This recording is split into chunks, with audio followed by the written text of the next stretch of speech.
Okay, all right. Welcome, everyone, to the 11th episode of the Nintendo Roundtable. It's crazy to think that we've now recorded nearly 12 whole months worth of this show now. Time really does fly, I guess. I mean, that's how it typically feels. Anyway, speaking of time flying, we're in the beginnings of April now for this episode, and boy, did March just seem like a big, long, I don't know. Did anybody else feel that as well? Yes. Just like, That's pretty accurate. Yeah. It kind of just felt like we lived through the extended cut of February or something, like the DLC, if you will. Nice. I hate that visual image, but correct. Regardless of that, though, we still do have some notable topics to cover for today's episode, since March saw the release of the brand new Mario Kart DLC. Finally, after 7 or so years, I think it's 8 actually. We finally have some new content for that game. So anyway, March was also the month of Kirby as well, with the new Kirby in the Forgotten Land launching just recently. As of this recording, I think it's about a little over a week old now. And boy, talk about a game that's been living in my head rent-free for the last month. Then, of course, beyond that, we also have the sequel to The Legend of Zelda Breath of the Wild, as it's titled, getting delayed to 2023. And we're going to work through all of that. All these topics and more. But first, I'd like to bring our attention to our lovely and massive, might I add, panel of guests for today's episode. I'm not sure how this happened, but we'll go ahead and start with introductions today, starting with you, Alex. Good to see you. Hello. Hi, how you doing? It me. Good. I just took a swig of water. Kira, good to have you. Hi, thank you for having me. Well-oiled machine. Well-oiled machine over here. We're starting really, really strong today. Andrew, what's up, man? Laughing Boy LP, how are you? Yeah, that's both my names. Hi, hello. I'm doing all right. I used your scientific name and your regular name. Which one's Sam. which? I don't know. Scientific. Sam, Nintendo fangirl, Nintendo Sam girl, how are you? I'm good, thank you. How are you? Good. Wait, nobody's asked me that yet. I'm good. Yes, I'm the only one who cares. We don't really care. Yeah, what the heck, guys? Okay. I Well, assume I'm you're good, fine. thank you. Yeah, well, I'm glad that you think that of me. I almost... Wow. Would you like I to almost start said over? Amanda. Amanda, how are you? We can always start over. This isn't live. No, just keep it rolling. We're doing it All right. live. Amanda, All right. how's it love going? Thank you. Thank you for tuning in and hanging out. Thank you for having me on. I hope you are having a lovely time. I would have asked how you were doing, but I wasn't the first person to get asked, so Ah, okay. Well, Don't the motive was include there. me with I that. appreciate that. Stealth, long time no see, man. How are you doing today? I'm doing great. Thanks for having me on, and I hope you all have had a good weekend so far. Oh, look at us. Now we're all like checking Now in. we're all one-upping each other with the niceness.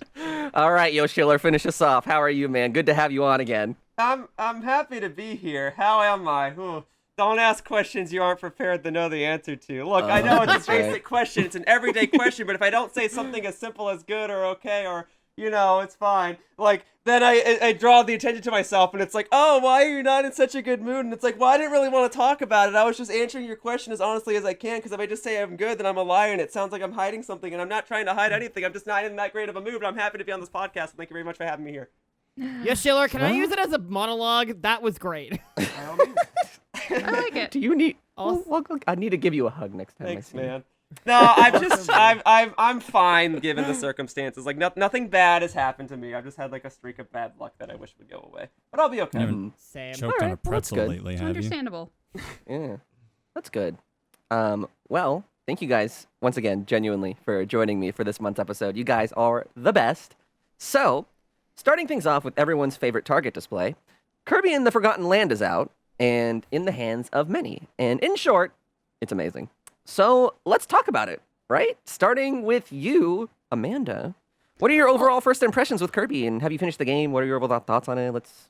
So I haven't finished the game yet, but oh my gosh, this is the cutest game. I am having so much fun. It's just a genuinely fun game. Like, even the frustrating parts aren't all that bad, so I don't get mad at it. Oh my gosh, I love it so much. It's adorable.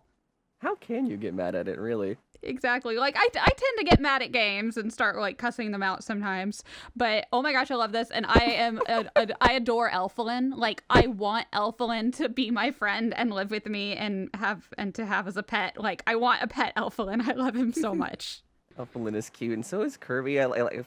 There's just so much to love about this game, and honestly, it's such a feel good game. Like you play it and you feel better about everything. Yeah, That's not a bad idea. Just to make sure, like, all of us have played Kirby, right? Is there anybody here that hasn't? Hi. Oh. That is what Kirby said. It's fine. It's fine. I will explain. Is it just you? Maybe.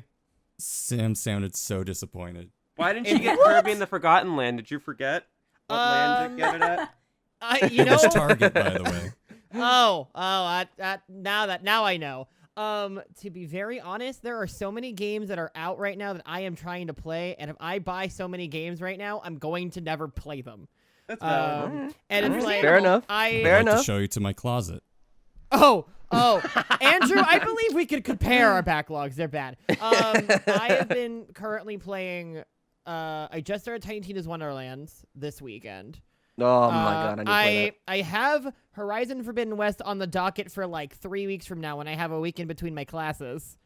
And I'm Tuesday, Lego Star Wars All-Star drops, and that's on pre-order. And so I'm sitting here going, when do I have time to play literally anything else?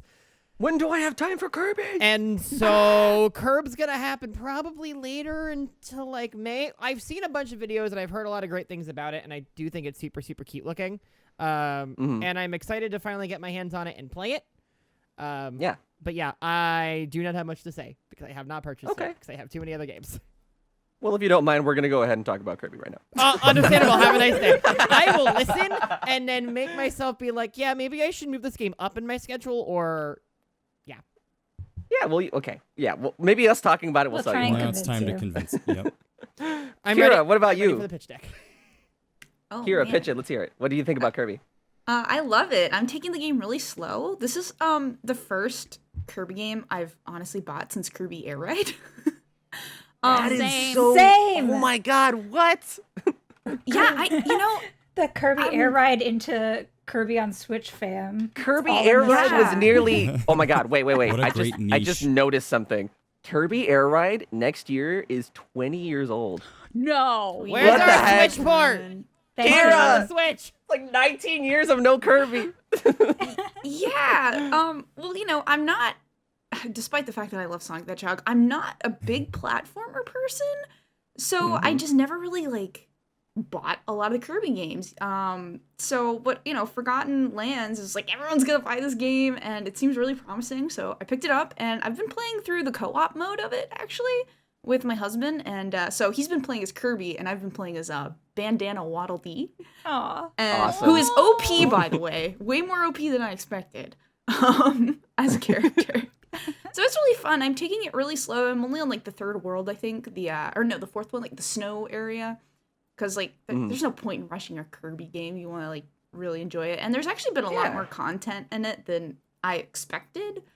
So yeah, kind of similar to Amanda. It's just a very enjoyable game for when you're having a bad day and you can pick it up. It's easy. I'm playing through wild mode, which is not really hard at all. It's not so that far. wild. No, it's not. It's really not. I not remember that my wild. husband was so excited, there's a hard mode. I'm like, yeah, it's still a Kirby game, hun. It's not good. It's a normal Be and that easy hard. mode. Yeah, exactly. But yeah, I'm having a lot of fun. I mean, it's Kirby. What can I say?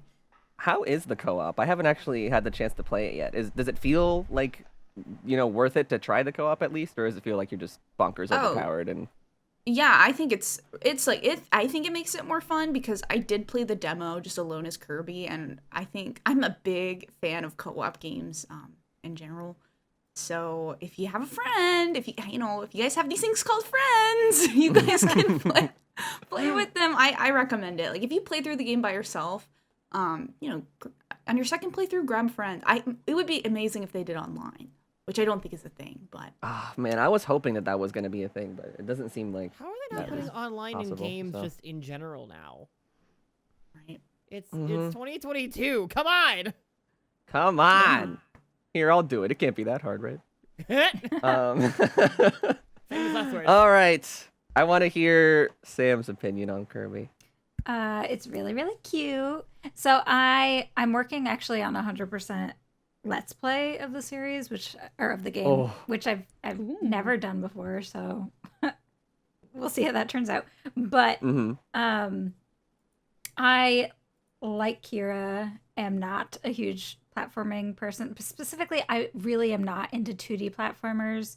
So before this game came out, I made a concerted effort just to get like some other understanding of Kirby, because before February, I would say my experience was Kirby Air Ride and then watching like YouTube videos on Kirby lore, and that was it.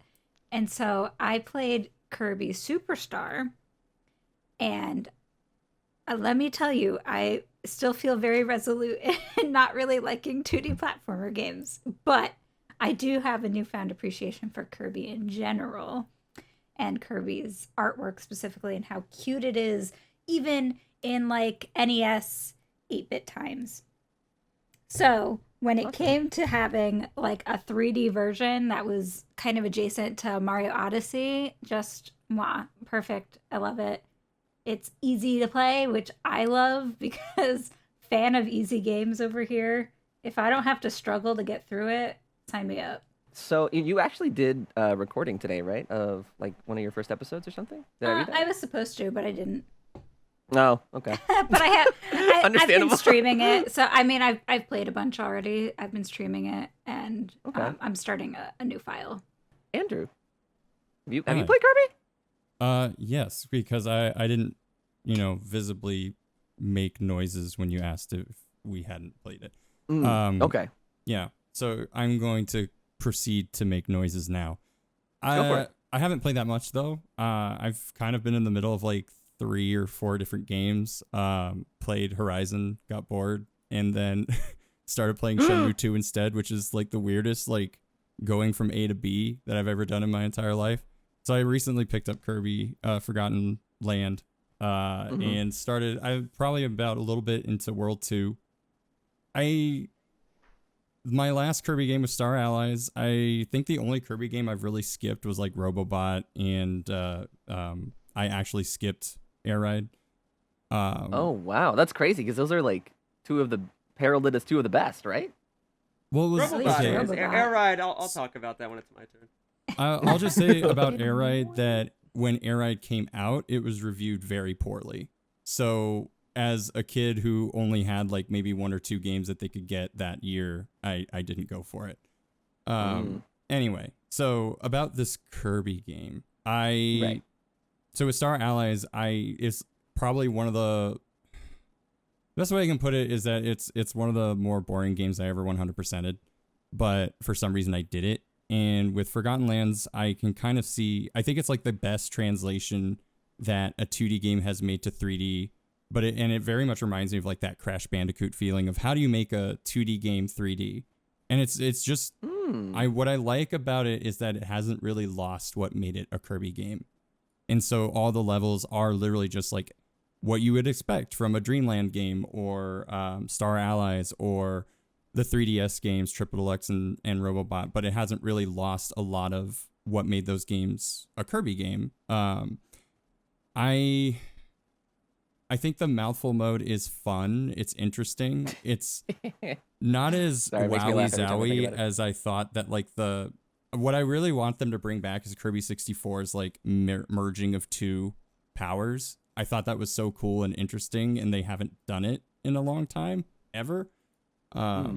So mouthful mode is cool. I like how it allows you to kind of figure out puzzles. The mall level in particular is a really good one where you can go through it one way or go through it another way, depending on whether or not you've actually like interacted with everything. So I think it provides some cool interactions.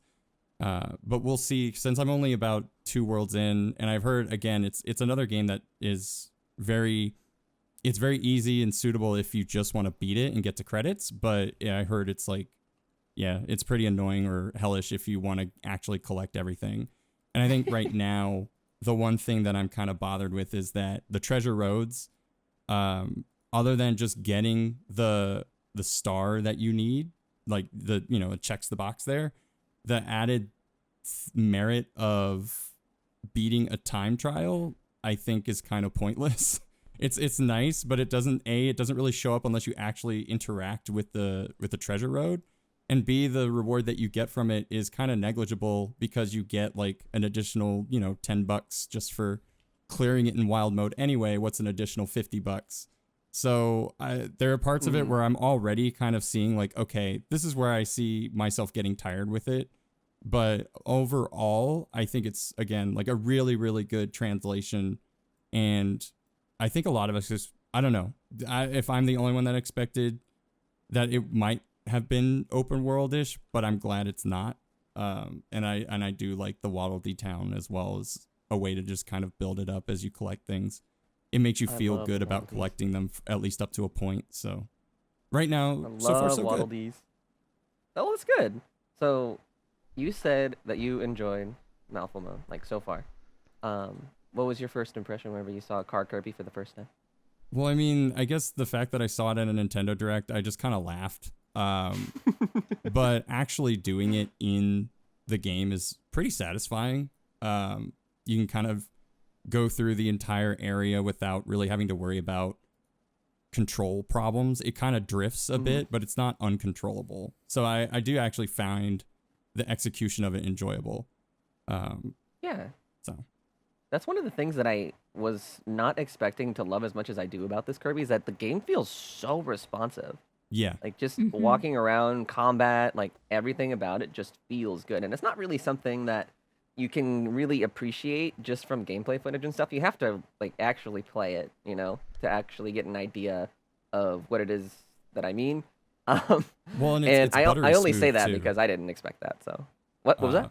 Well, it's 60 frames for the most part, unless it's like trying to load something. And as much as I don't really care about FPS, it's nice when I do get 60 frames. And this game is like just smooth as butter. I love the loading transitions. Like I posted it on my Twitter the other day where I was like, I want my streams to have transitions the way Kirby's loading screens act because they're just so nice looking. They're Like, everything so about it pretty. is just very nice.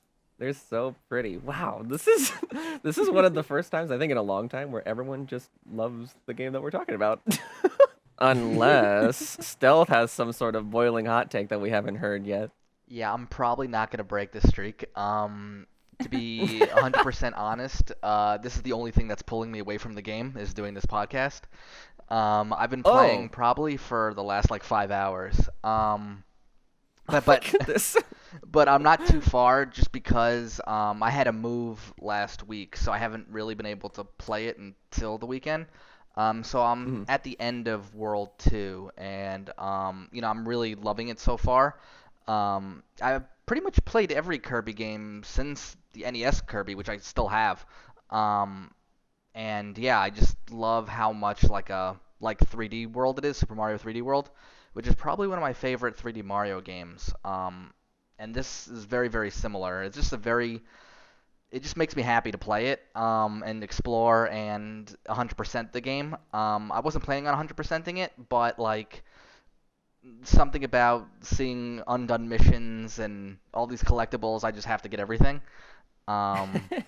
But yeah, I'm just really loving it. Super fun. Probably at least in my top 3 favorite Kirby games, even as early as I am. I could definitely say that. Yeah, just really enjoying it. Oh wow, that's wild considering the kind of person I know you to be. The games that you typically play. You have like these massive like Bravely Default and like other sort of big RPGs that I'm so used to hearing you talk about. And it's crazy that even like a little casual game like Kirby is something that tickles your fancy too. That's really cool. All right. You said you had some thoughts about it, Yoshiller, so let's hear them. Oh, not about Forgotten Land. About Air I mean, Ride. what? Forgotten About Land. Air Ride. Well, yeah, What, like, it's we'll tie that in. fantastic. You It's what I about wanted Air it to Ride. be, okay?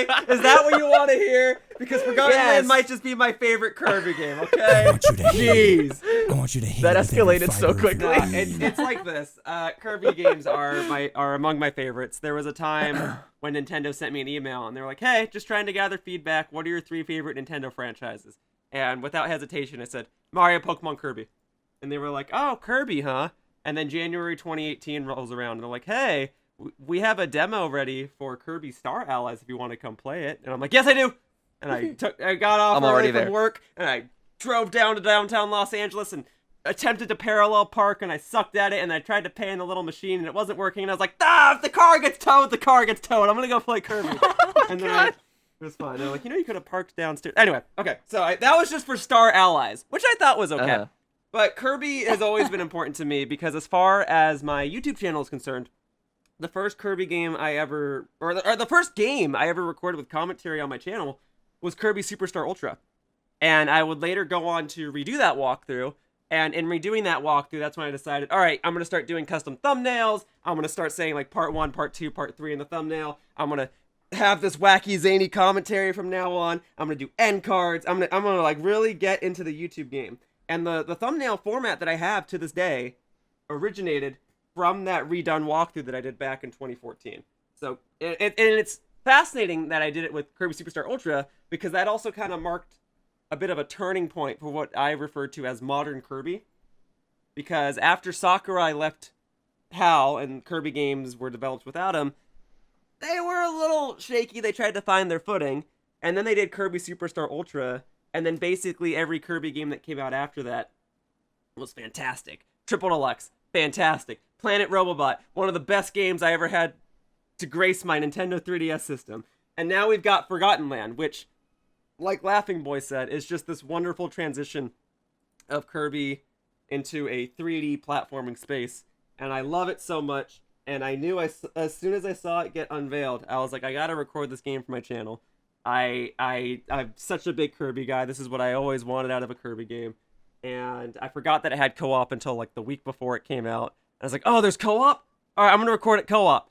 So I've been recording it with my friend What a Geek, and I bought this little device so that he can play from the other side of the country into my Nintendo Switch so we can play co-op together. And I've been loving it, and I'm looking forward to returning to Japan one day and going to the Kirby Cafe again and seeing all of the Kirby merchandise that they'll have as a result of this game and just buying all of it.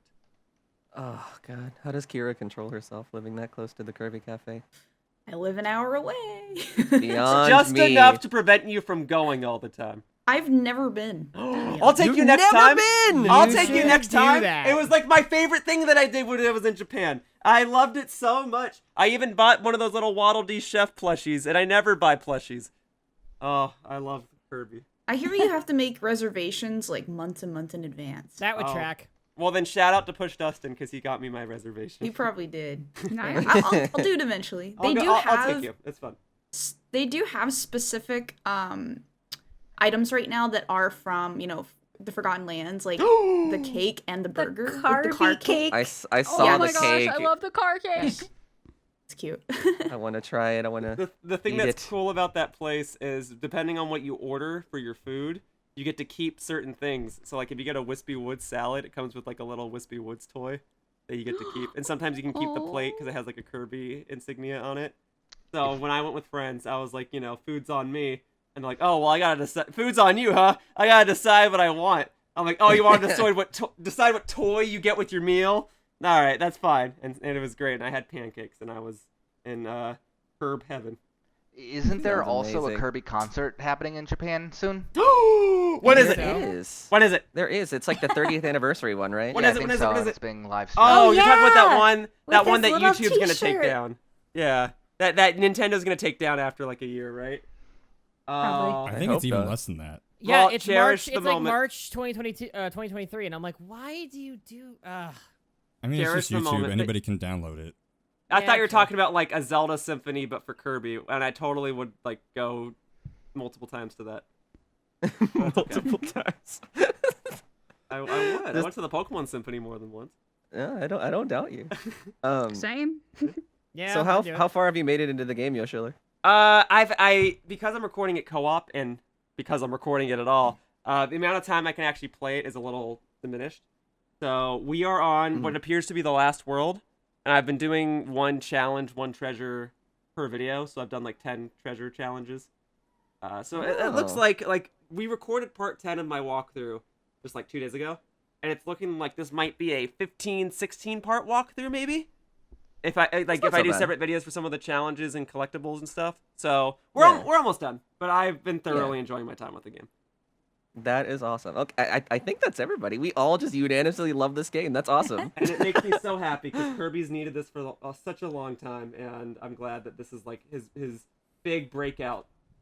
Oh, but you wanted to know about Air Ride, and the reason I mentioned that is because even the worst Kirby game is still considered to be pretty darn good, and it's debated like what the worst Kirby game is. Some might say Rainbow Curse, some might say Dreamland 1 just because it's short, but the problem with Air Ride is while it's a very well structured game and the soundtrack is awesome and it's visually appealing, it's just compared to the other games on the GameCube, like, you know, there's also Mario Kart and F-Zero GX on there. Kirby is often overshadowed, and there's not much of a reason to play it by yourself.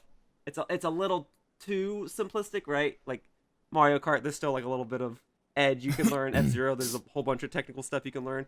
Kirby Air Ride is best played with friends, and most people just play the city trial mode, which is fantastic. But once you play the city trial mode, you realize there's no reason just to do regular races after that. So, as an overall game, like it's fine. But when you were asking like, is Kirby Air Ride the best one? I'm like, no, it's not. It's just one that people like have fond memories of. But if you want to talk like unanimously what the best ones are, it's usually Triple Deluxe and Planet Robobot. But I will say, I think Kirby Air Ride has, especially how long ago it came out, the best in-game achievement system in a Nintendo game. Oh yeah, you can see how that influenced Super Smash Bros. Brawl. Yes. And it also has probably my favorite menu theme in a game. I love the Air Ride menu music so much. So yeah, I'll give you that. Like Kirby Air Ride knocks it out of the park in terms of presentation. It's just at its core gameplay, it's a little too light. If they made a sequel to it, it would probably like fix everything. It's a fun party game. Oh yeah. 4 people for couch co-op. Or I used to do the competition. Kirby Air Ride tourney at PAX every year, and it was always just funny to see who would get Dragoon or Hydra first, and then whoever gets it just wins. I've entered multiple, and I always get out the first round, but one of these years. Luck of the draw. Like there's only so much strategy to it. But yeah, it's fun to play with friends, but like as a single player game, you are better off playing Mario Kart and F-Zero. I'm sorry to say. Oh, no. Like, okay. For me, with Kirby Air Ride, here's how you do it. If you have a big enough imagination, you go to the city trial. There's a mode where you can play. It's like free mode, and you can play the city trial map without a timer or without anything. Right, and all the vehicles go are into that underground. map, Yeah. and you just like play your like. That was my first 3D Kirby because like I made up my own stories and like just played that map as Kirby. I mean, I would spend hours on that map just like as Kirby walking around. So it's kind of like that is almost more of a 3D Kirby game to me than even Forgotten Lands is, just because. But that's when I was a kid and had such a big imagination, right? But that's fair. Yeah, like I think that's what I actually sink most of my time into is that like free mode. I can't take that away from you, and I actually think that's very sincere that you have those memories with the game. But you do have to acknowledge that not everyone played the game the same way you did. That said, if you want to say that that's your favorite Kirby game, like, awesome. I'm actually jealous that I didn't do that with that Kirby game. Trust me, my opinion doesn't really mean that much, given like I've only played maybe 3 or 4 Kirby games in my whole life. Sure. It is my favorite Kirby game, but that's kind of like saying, you know, Sonic Adventure 2 is someone's favorite Sonic game, and they've only played like 3 Sonic games. So it's not really like should be a valuable opinion, you know. I understand. That describes me, by the way. It's hard to beat Sonic Heroes. Yeah, So- I have so many memories with that game. So all told, then, do we all think like obviously we have different levels of progression through the game and experience with the franchise and everything. Do we feel like this is a best Kirby game, at least in the top rankings as it is now? I think so.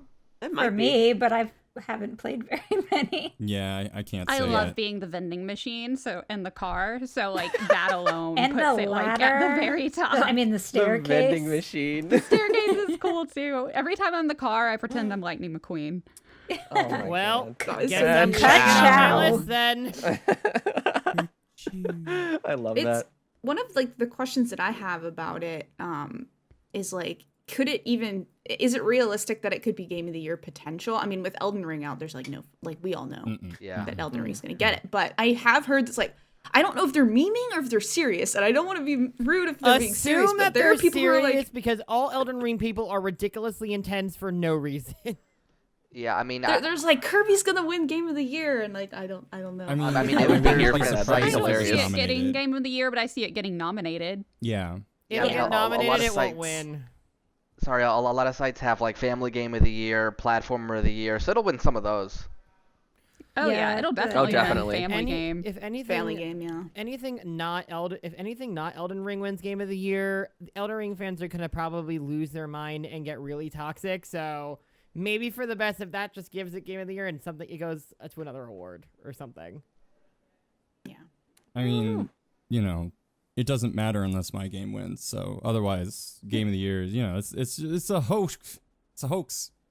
I don't Just care about tricksters. awards. I'm Lightning Yeah. McQueen Kirby. Unless the game that I Ka-chow. like That's a good wins, attitude to none of have. it matters. I guess also this means I should probably look at actually getting Kirby at some point in the next month. Yeah, all that I would said, highly recommend get it. Kirby. Yeah. Okay, fine. Like, how can you drive past your local Target, see the Kirby balls, and then just not be immediately Mine sold? I doesn't haven't have actually. Kirby I balls. haven't seen my the Target Kirby apparently balls at has it. I have mine. not seen them yet. I haven't gone to Target recently, but I'll go You guys tomorrow. don't have them? Alex, Noah. Target's I also want- kind of a hellhole sometimes, so I just Correct. kind of avoid it. I've been to 3 Targets and none of them had Kirby balls. F. That we is had the so- Kirby balls. Alex, I Oh. want you to have one of those Homer Simpson goes to clown college moments where you see all the advertisements and you're like, nope, not getting it, and then it's all you think about, and then you have dinner one night, and then all of a sudden you go, that's it, I'm buying Kirby in the Forgotten Land, and you just get up and you go buy it. Okay, You could do sure. it right now Does on this anyone know what I'm podcast if you referencing want. or no? Nope. That seems like I too something have Alex seen The would do. Simpsons. That's a classic I Simpsons haven't episode, seen whatever. that It's- scene, but It's the one where Homer goes to clown college, no? All right, Ah, never mind. yes, of course. okay, look, I think I I'm will kinda spend my familiar next with it. paycheck on Kirby. Fine. Yeah, You don't electricity actually have to be buy it, damned. I'm just giving you a hard time. But if you did buy it, I would think more of you. Okay. I don't know how much y'all think, how highly you all think of me anyway. So okay, I'll get 2 How points. highly do you want me to think of you? Only I don't Kirby know. will tell. That's not an answer that I can ask because I usually think most people don't like me. So Well, Are I we mean, if leaving you this buy in? Kirby, that can all change. okay. That's up to you. well, Like- I'm not $60. telling you to buy. You don't have to buy it though. I'm just letting you know that if you do buy it, people's opinions of you will skyrocket. Skyrocket. Jesus. So Skyrocket. that's what I was doing wrong this whole time. I wasn't playing Kirby. I was playing That's Epic right. Yarn and not anything else, like a moron. Yeah. No, I'll pick it up at some point. My goal is mid-April. I have that week blocked for Forbidden West that I'm gonna try to knock out the entire game in at that point. After that, I'll probably pick up Kirby. Woo! All right. We did it. Wait, what did I say? Moving right along through the month of March. We also got the first round of DLC courses for Mario Kart 8 Deluxe. Amazing that this game is still getting new content in 2022, a near 8 years, essentially, since its initial Wii U debut. So, in regards to the new courses, I guess let's just sort of sound off here. I'd like to hear our thoughts on the new courses, specifically your favorite, least favorite, and which course you'd want to see moving forward, starting with you, Kira. Oh man, it's actually interesting. I feel like I'm one of the few people that did not own Mario Kart 8 Deluxe. on the No, well, Switch. apparently Amanda didn't either. What? Oh my I How? have it, but I Wow. haven't gotten it yet. I Dang. saw that engagement on Twitter. I was like, what the? Amanda, how? Because I was holding out for Mario Kart 9, and Okay, that's clearly fair. Mario Kart 9 is just Mario Kart 8 Deluxe. So that's how I have never gotten Mario Kart 8 Deluxe. Okay, I have that's it on fair. the Wii U, but Yeah. I'm right there Okay. with Amanda. Like I was holding out for Mario Kart 9. Because I have Mario Kart 8 on the Wii U. And so I was like, well, I've played that, and like I got to switch a little bit further down, like from its release date. So I was like, I'll wait and see if they do an 8. Because I did the whole I bought what is it, Super Mario Party, and then like 2 months after I bought it, they announced Mario Party Superstars. So I'm just like, I do not want yeah. to make that mistake again. And yeah, they announced the DLC, and then honestly, the selling point for me was that it was on the Nintendo Switch Online service, and so I did buy a copy. Like, I don't think I would have bought a copy had I not already had access. Like, if I was gonna have to pay for the DLC along with the game, but now that I have an NSO subscription, and I get to have access to those those DLC courses, I was like, well, I'll pick up that's such a good value. I mean, 48 courses plus the ones already in the game. I think I bought the game used for like $40 or something. Such a good deal. So yeah, I did buy the game. Loving the courses so much. My favorite one is Tokyo Blur. That's what it's called, right? Yep. Yeah, Tokyo Ooh, Blur. yeah. Mm-hmm. Yeah. Absolutely love it. I mean, I'm in Tokyo all the time, so it's just fun to pick out the little locations. Like, oh, I love the Rainbow Bridge. I love like Asakusa and stuff like that. Definitely my favorite course. And I wouldn't say that I've been an avid Mario Kart fan for long. I actually never owned Double Dash. I never owned the Nintendo 64 one. The first Mario Kart. Yeah. Well, I was I was a Snowboard Kids fan for Nintendo 64, and then I just think, okay. like, Such a good one. honestly, I know we just stopped talking about Kirby Air Ride, but like between Sonic Riders and Kirby Air Ride, like those were my racers for GameCube. So I never was really drawn to Mario Kart that much. And then I picked up Mario Kart 7 on the 3DS, and because everyone had that game, and it was so like the online for the 3DS then, it was like so good for Mario Kart 7. And so that's really when I got into Mario Kart. So I don't really have the same nostalgia I feel like a lot of people have for like the older stages getting remade and put into the newer games. But I don't feel like I have to. It's just a really fun, smooth racer.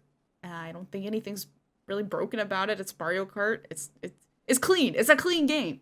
So I've been having a lot of fun with it, really. That's awesome. Wow. So you're getting like fresh opinions basically on almost everything in the game. Yeah, and every course to me feels new. Like I don't, because I never really played a lot of Mario Kart. I can pick a stage and be like, oh, I've never played this stage before. It all feels new to me. So it just feels like I'm getting 90 stages at one time. In a way, you're getting Mario Kart 9. In a way, yeah. This does kind of feel Mario Kart 9-ish to me. Like, now that I know that Nintendo is giving us these courses, I don't really feel like I want a Mario Kart 9. I mean, obviously, they're not going to do that until the end of 2023 with all these DLC. The DLC is consistently coming out until then. So, yeah, I'm really happy with this, with the way that they're releasing Mario Kart now. I would much prefer it just being 8 and they just keep adding new stages rather than us having a whole new Mario Kart, which makes sense given how many like copies of this game are out. I'm really happy to jump on the Mario Kart train now, knowing that I'll have content for the next year and a half. It feels so good. Yeah, it's going all the way until like what, Q2 2023 or something. And I think they say end of 2023. Oh, end. Okay, even longer. Yeah. Wow. That's wild. Right, That's so cool that you're getting like a new experience with all of it too. Yeah, it's really fun. Cool. Do you have a least favorite course or anything like that? No, I honestly don't. I cannot think of a least favorite course. Like, honestly, to my top 2, Coconut Mall and Tokyo Blur, for sure. Oh yeah, Coconut No, Mall. the Paris one, that one can suck it sometimes.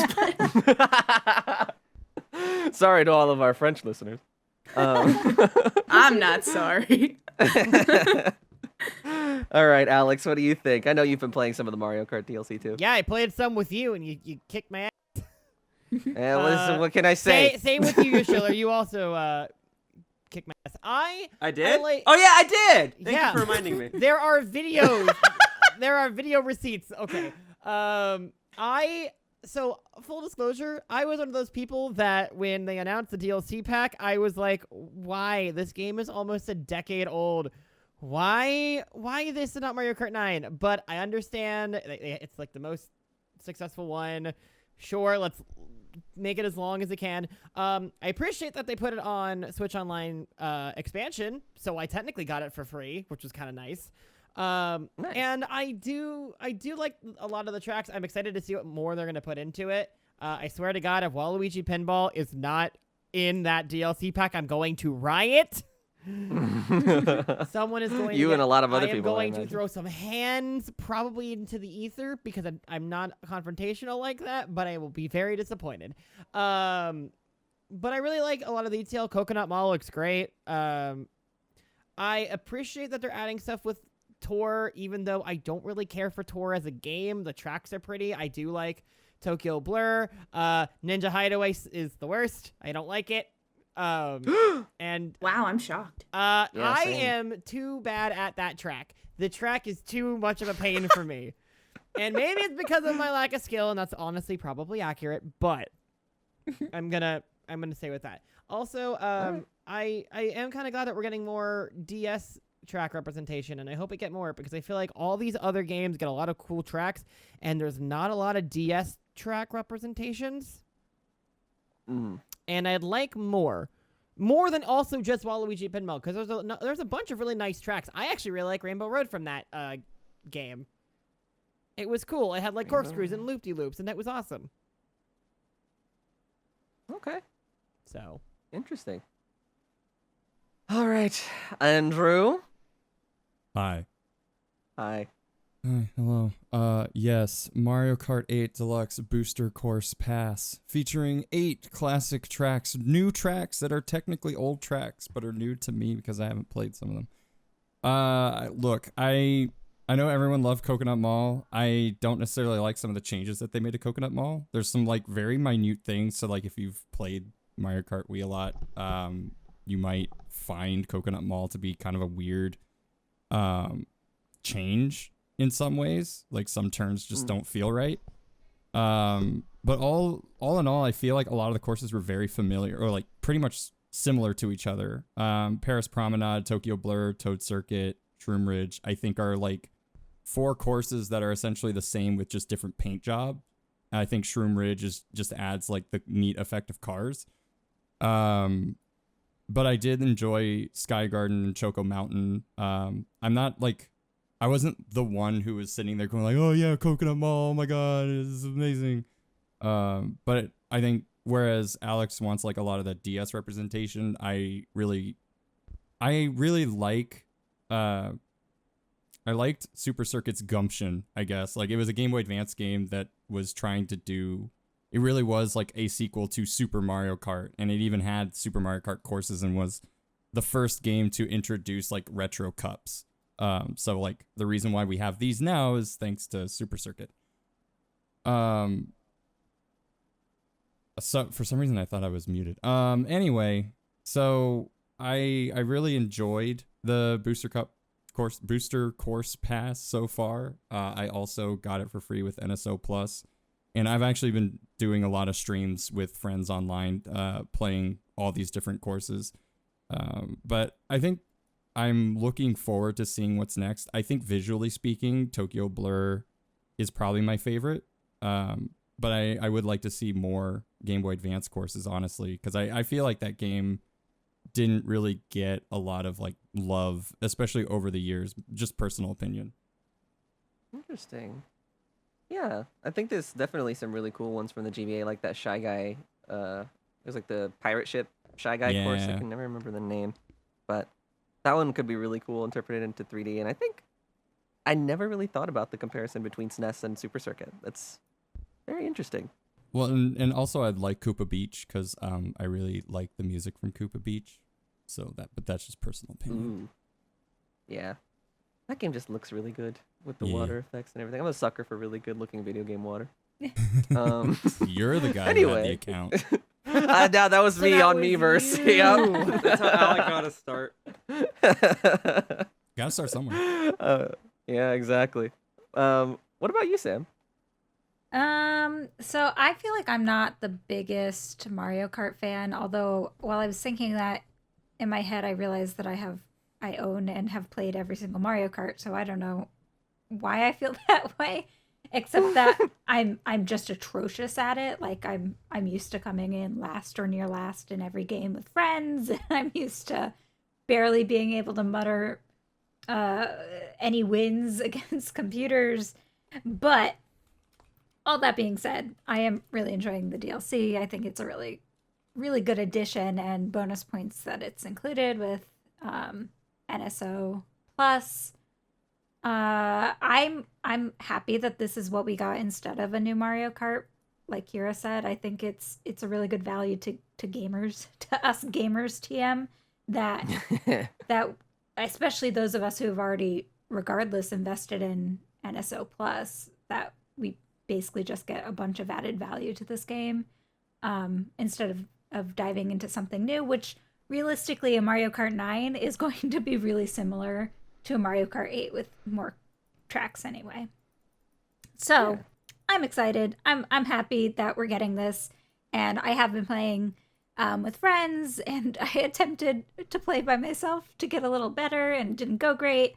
My favorite tracks, though, are always the ones that are the most visually appealing, and I think maybe that goes with the fact that I've resigned to never winning, so I just take the time to look around as I drive. And so I really like Ninja Hideaway and Tokyo Blur from this set. Wow. That's like that's the third person that said Tokyo Blur is one of their favorites. It's wow. nice.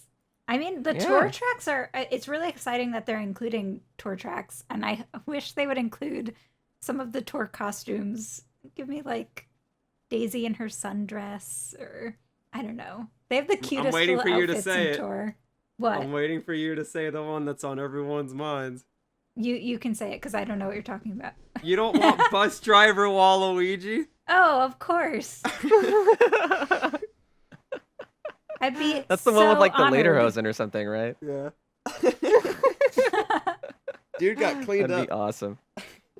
Yeah, he's got the drip, as they say. Ugh.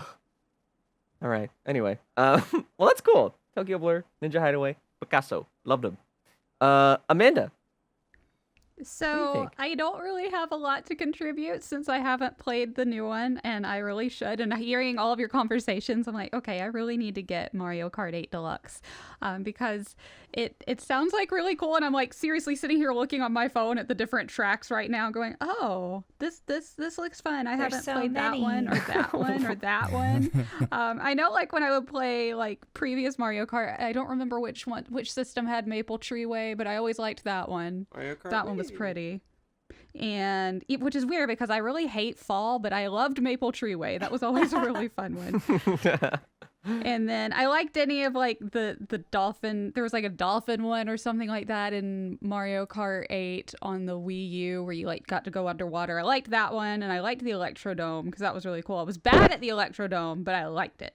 And that's all But that yeah, matters. I need to get this because this looks really fun, and now I'm sad that I've missed out on this for so long. Yeah, you should. Then we'll all play with you. Then we all get to play together. Yay. Yeah. There's 8 of us right now. It's perfect. Well, actually, That's no, true. we And have it even six. says here on the True. Nintendo website, don't worry if you're new. Turn on smart steering and you won't go off course. Oh man, There that's what I it should be is. doing. Actually, there is a Doesn't viral help on clip. 200cc. There is a viral clip of a guy getting dropped off by a bullet bill, turning on smart steering so the bullet bill wouldn't throw him off a cliff, and then Nice. turning it right back off as soon as he got back into racing. That's awesome. I do have a really funny Mario Kart 8 story, though. I think it was Mario Kart 8. let's It's hear all it. running together. Yeah, it was Mario Kart 8, and it was my first ever E3, and it was like after the last day of the show, and we were all sitting in the hotel playing Mario Kart, and Cody from ZU is just an absolute beast at Mario Kart, and he just destroyed everybody nonstop. And at one point we're like, okay, Cody, you are banned from playing the next one. And then he like threw down the control and walked out the door, and we're like, oh crap, we didn't realize we made Cody so mad. And so then finally he came back in with a Coke, and he's like, I was just going outside to get a Coke because I had a break. That is the most Cody thing I've ever heard in my entire life. It So really dramatic. was. The only thing that could have made it more Cody is if in his wake there were just a stack of his business cards that just apparated out of nowhere. That's true. That would have added to it. But the whole time that he's gone like down to the lobby to buy a Coke, we're all like, oh man, we've pissed off Cody. And he's like, what? No, I was just buying a Coke. That's all. With the accent and all. Yeah, he little with his Timmy or something? that soft-spoken Australian accent, and we're all just like, Cody. It's a pretty good impression if you ask me. It's not as good as Laughing Boy's impression, but I think that That's was true. pretty good Andrew's one. got a really good impression of Cody. Yeah, that's right. Yep, there it is. What the heck? Yep. I was just going out Gosh. to get a Coke. This is why I That's want to all I run a was D&D doing. campaign with y'all, because these voices are great. All right, Stealth. What do you think about these new tracks? So I own Mario Kart 8 on the Wii U, then picked it up at launch on the Switch, and after like 100 hours on the Switch, I really burnt out on it, and I hadn't played it for, a year or probably more. So this kind of brought me back into the game, and as someone who doesn't play mobile games at all, I actively avoid them. Um, I was shocked how good the Mario Kart Tour tracks were. So they're definitely my favorite. As many people have said, Tokyo Blur and Ninja Hideaway are my favorites. I just find them visually interesting. And a lot of different ways you can go in the courses. So I like those. In terms of courses that I'd like to see, I'm a big fan of the DS games, so probably Airship Fortress is my number one. And then, there's just a bunch of courses. And honestly, with 40 more coming, I think they'll hit most of the highlights for everybody. Mm-hmm. Definitely want some more Rainbow Roads. Hopefully they add more. But yeah, I've been enjoying it. Brought me back to the game after a long hiatus. Yeah, I kind of feel the same way. I burnt out on it pretty quickly after playing it on Switch for so long, because like I also played a lot of it on the Wii U, and I think you bring up a good point as well. There was one point where Yoshuler and I were talking about all the different tracks that are in Mario Kart, and when it really puts it into perspective, whenever you kind of whenever you take into account that outside of the 8 that we just got in the first wave, there are still 40 more tracks beyond that are still on their way and coming, and I think it's a really important thing to note that like with that many tracks still on their way, there's a pretty strong likelihood that whatever track it is that you're hoping for or wanting, that it's probably a pretty good chance that it'll be making it into the game anyway, unless it's like Boo Manor 2 specifically or something. But yeah, no, that's really, really cool. Yoshiller, what do you think about the courses in general? Give us your thoughts. Yeah, I love them, especially as a guy who's back on that daily upload grind. I've been trying to do multiplayer content every weekend, and Mario Kart 8 Deluxe has always been a popular game because most of my friends already have it, and it's a very easy pick up and play game. It's not as competitive as something like Splatoon or Super Smash Brothers. So it's generally easier to invite people to a session of Mario Kart. And so when Nintendo says, oh, we're not doing another Mario Kart game, we're just going to add DLC to Mario Kart 8 Deluxe, I mean, it makes my life easier because I don't got to keep track of who bought Mario Kart 9 and who didn't. So I'm just like, well, I know all you guys already have Mario Kart 8 Deluxe. I bought the DLC, so why don't you guys just join me and we'll just race together. So I've been on this whole new kick playing Mario Kart 8 Deluxe and playing all these DLC tracks. Just the other day, I recorded a session where everyone had to change their name to Roy. It was great. And then I am looking forward to doing more exciting stuff like that when Wave 2 comes out. Because every time one of these waves comes out, it's going to like reinvigorate interest, right? It's like, okay, that like 2-week period when the DLC comes out, that's when everyone's going to be playing. And then everyone's going to chill out for a bit. And then the next DLC wave's going to come out. And then everyone's going to chill out for a bit. But it's been nice to play Mario Kart with everybody again. It's been nice to do these big friend group sessions. Favorite tracks? Yeah, Ninja Hideaway, that just kind of ticks all the boxes, doesn't it? The music's good, the scenery's good, just the idea for a level, the actual layout for the track. It's all so good. And then I do like the Mario Kart DS tracks a lot. And that is the first Mario Kart game I owned. So maybe that's why I like the DS tracks so much. But I just think the designs for them are so good. I'm so glad we got like Tick-Tock Clock back in the base game because that was always a favorite of mine. Waluigi, I loved that one. Waluigi Pinball, I gotta think is a lock. I think that's coming. I think they know It better be. Yeah, 100%. And the like, thing there's is, no way. most of the courses that are in Mario Kart Tour are courses that were in Mario Kart 7. And Waluigi Pinball is in Mario Kart 7. It got brought over to Mario Kart Tour. So I gotta think it's coming to Mario Kart 8 Deluxe. Yeah. So I'm looking forward to more DS tracks, yeah.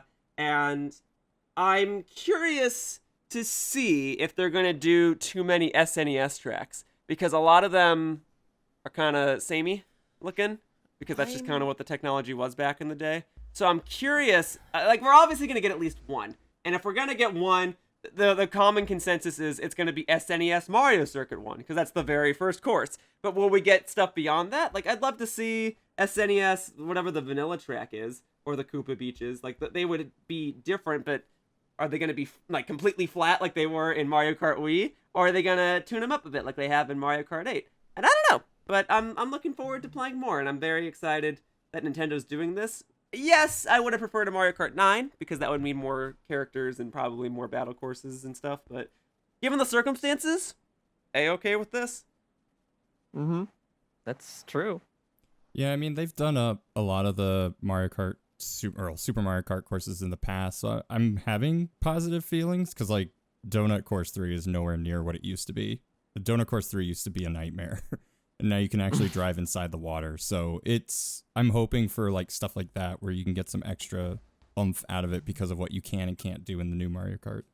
Yeah, I'd expect something similar to, like, what you just said, the donut planes.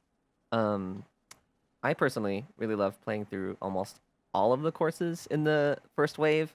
What I do feel that some of them, I don't want to say feel twice in the same sentence, but some of them feel more fleshed out than others. And, overall, though, my time with the DLC has actually just been overwhelmingly positive, at least for me. And I don't mean this to say as in, like, there's any bad courses, because I certainly don't think there is. But my favorite course of the first batch, though, has to be Ninja Hideaway.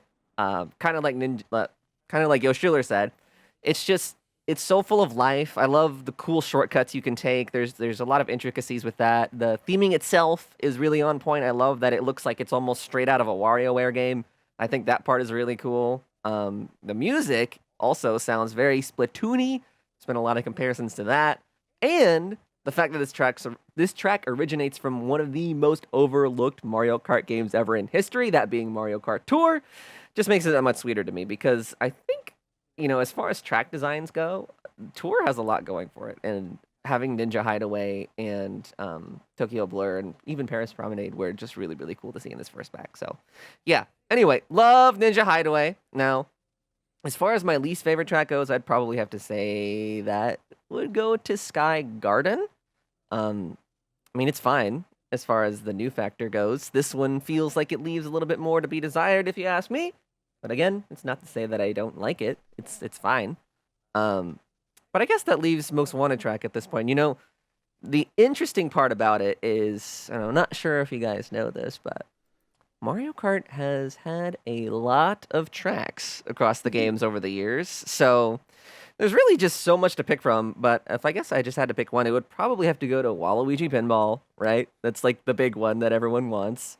That track was one of the best the DS version I had to offer, as far as I see it, and to see it updated for the new game with brand new HD visuals, the anti-gravity mechanic, and maybe a new remix of the OG song everyone knows and loves, could be a recipe for success, I think. So yeah, bring on the wah! Bring on the wah!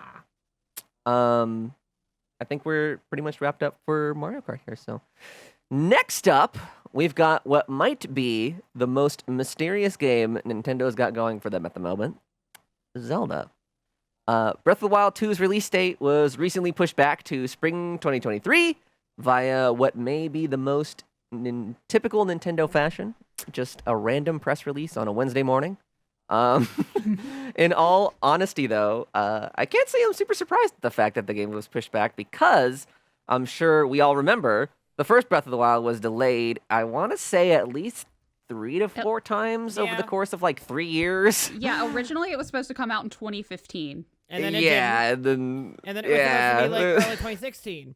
And then that got pushed back right before E3 2016. And then they're like, we promise it's going to be this year. And then they're like, you know what? It's going to be next spring. All right, guys, I know we promised, and you're not going to like this, but look, we're going to push it back again. It's good for you to know that promises can be broken at an earlier age. So let's just get it out of the way now.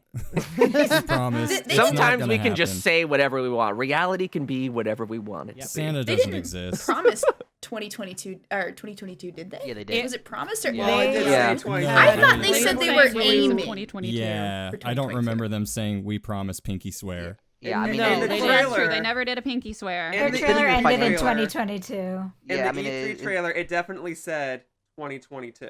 Yes. Yeah. And I Right. remember because Okay. Arlo made a I- joke about it, saying it's not. I guess I just thought, I just remember them I don't know if it's Aonuma or something, but someone saying that they're aiming for 2022. Yeah. And when I saw aiming, I was like, I think don't they know. said that before the E3 trailer, but then the E3 trailer was just like 2022. It was Yeah, weird. and it's And it was like listed on their list of like games that are coming out this year. It's like, what games are you looking forward to this year? And they like put Breath of the Wild 2 on there. True. yeah, it's been on the investor schedule for the whole time as 2022 So Yeah. I mean, but it's, they it's did just never important. they never did pinky There swear. was They no just said, pinky we swear. solemnly True. swear That's It's true. just very That's why. to important to will come out say- this year. Yeah, they did not pinky swear it.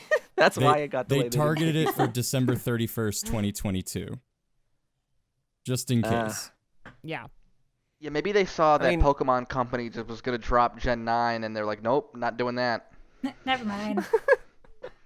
I mean, as unsurprised as I am, what I did find particularly interesting about this announcement, though, is that we actually got some new footage in that trailer. I mean, it's short. It's very bit. short. It's It's all of super maybe short. like 10 seconds. It's like but 5 seconds. It's not even 10 seconds. yeah, even right. That's probably even being generous, but it is new regardless, and that's mostly what I wanted to get you guys' opinions on here. So, just a recap for those that might need a refresher. The footage features Link, right, standing on some sort of what looks like a platform at sunset, sunrise, not really sure.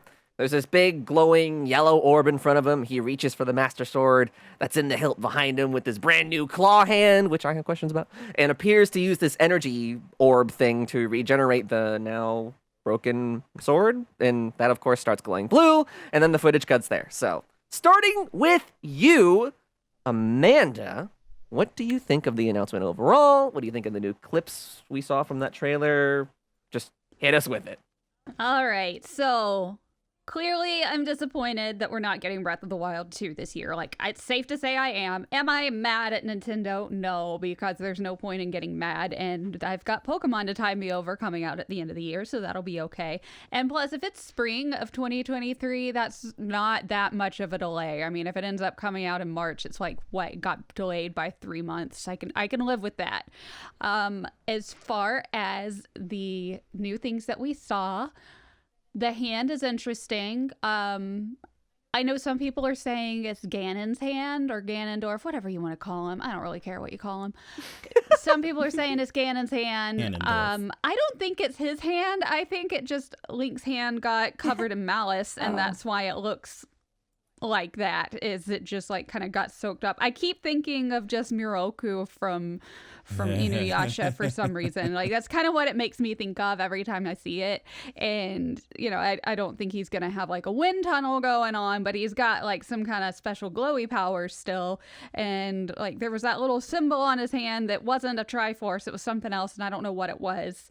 And then there was like that etching on the ground that's there for a reason. Again, I don't know what it stands for, but it's got to be important somehow. And I would be lying if I said I didn't thirst over that picture of Link with his nice shirt open with the beautiful pecs. Oh, I hope that stays the whole game. Me too. Please. Or if it fits in with Breath of the Wild 1, he can just take his shirt off. That's You fine can just too. take his clothes off. Yeah. That was like the first thing I did in Breath You of the Wild. guys! For the first time, You was I took his clothes guys! off. What is going on? Hey, with all due fairness, What do you that was the mean? first thing I What's did going too. on? What do you mean? What's It going makes him on? faster. It makes him Anytime faster. you have an option to take a character's clothes off, you just do it. Yeah. Like, I don't know.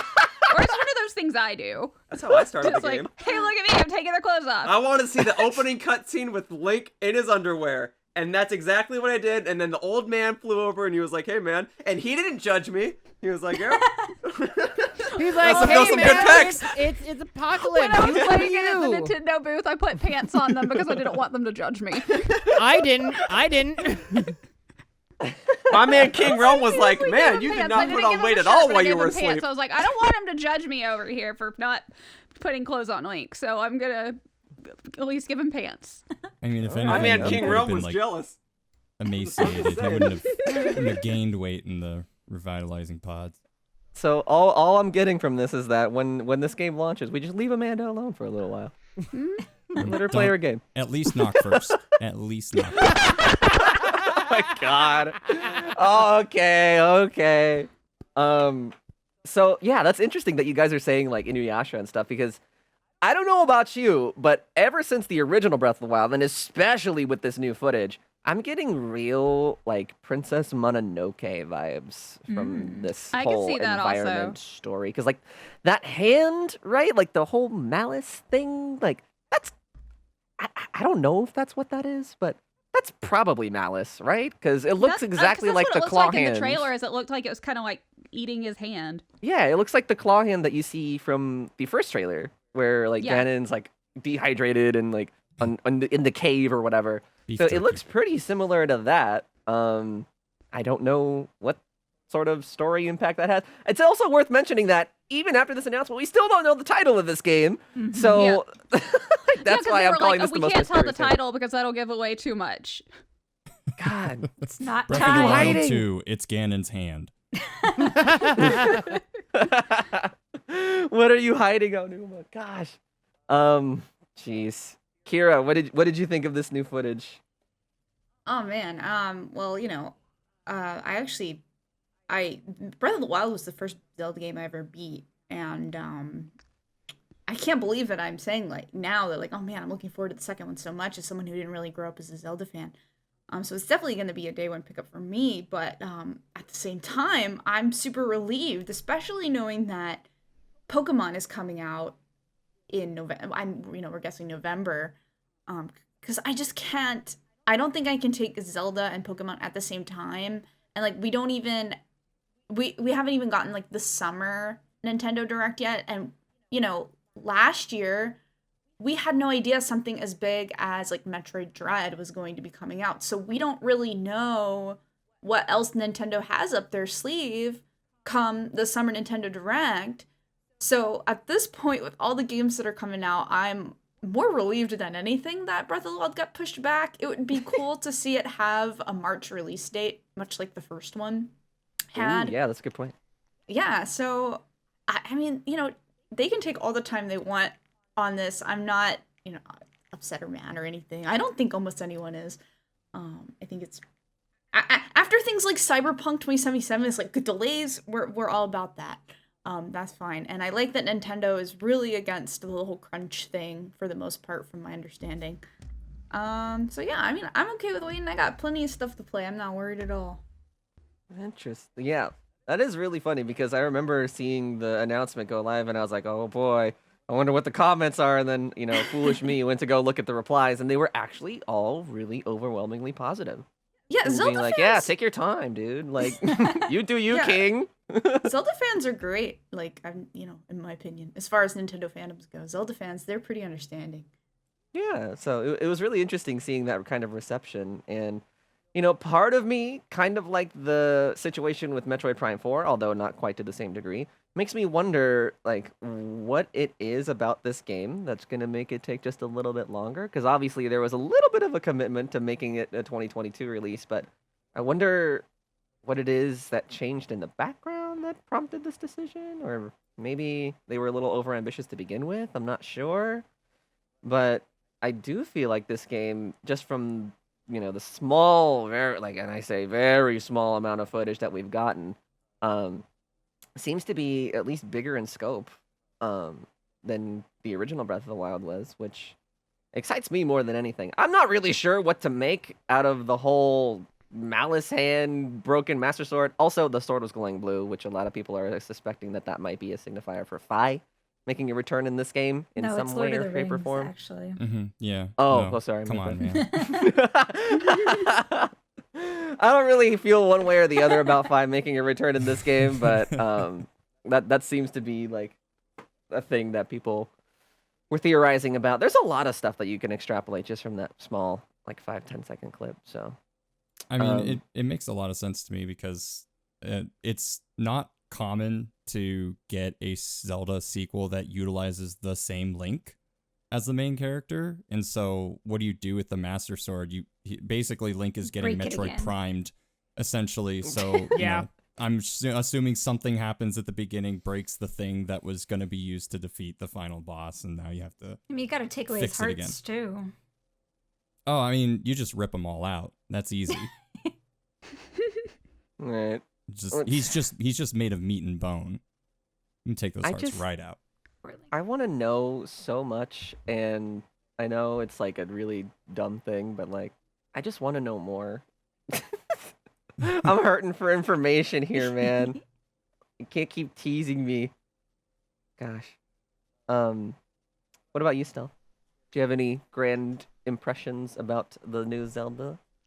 Yeah, so I guess as a Zelda fan, you kind of expect delays. I think almost every Zelda game has been delayed at some point, so you just kind of for that shoe to drop. So and once that big Pokemon announcement happened, I didn't think they were gonna do both. And it does make sense to release the game in March, maybe even the same day as the first one. And yeah, I mean, what really stood out to me in that like little bit of footage we saw was the destroyed Master Sword. Maybe that happens like within like the first like hour of the game. That's kind of the impression that I'm getting, and yeah, maybe it is a story about like kind of rebuilding it. Um, but yeah, the game just the screenshots, the game looks really impressive. I just love that art style. It's cell shaded kind of, but not really. Yeah, I'm just I'm looking forward to the next 10 seconds of footage. Oh my goodness, that's God. Yosholer, have any final thoughts before I ask the final question of the day? If I say no, is that rude? No, it's not rude. I don't Can have I- anything. You're not like I a big really don't Zelda have guy. anything to add. Like I have my phone set to receive notifications anytime Nintendo makes a tweet, and they made the notification like, "Oh, Breath of the Wild 2 has been delayed," and I rolled over my bed and I was like, "Huh? Oh, okay." And then I rolled back over. Like I'm fine with it being delayed. I've got Splatoon for selfish reasons. I've got Splatoon 3 coming out in a couple months. I've got Pokemon at the end of the year. Like I'm fine. Well- I really didn't Yeah. need Breath of the Wild 2 to come out this year. So for selfish reasons, I'm okay with it. Well, and just Fair. hopping off of that, like, yeah, Nintendo doesn't have like a lack of content this year. So if we were like really looking at Nintendo's year, exactly, you've got Splatoon 3. Even if you didn't have Gen 9, like even if Gen 9 got delayed, which can't happen because then the train would fall off the tracks and that whole, God, I don't even want to think about that. But I mean, you also have Xenoblade 3, you have Mario Strikers, you've got Fire Emblem. I like Fire Emblem Warriors. Look at me. And then Mario to Rabbids, some, yeah, Mario Rabbids maybe. Sonic Frontiers, Yeah, I was gonna say you really Metal don't Slug want to compete Tactics. with Sonic Frontiers. You really don't want to. Advance Wars. Yeah. Yosholer, stop! I can't keep up. Yeah. Marvel Midnight Suns, River City Girls 2. But let's just thinking about Nintendo first and second party, like they're not without a lack of content over the rest of the year. So even if it wasn't just Pokemon that they didn't want to compete with, like they're pretty stacked. Nintendo Switch Sports.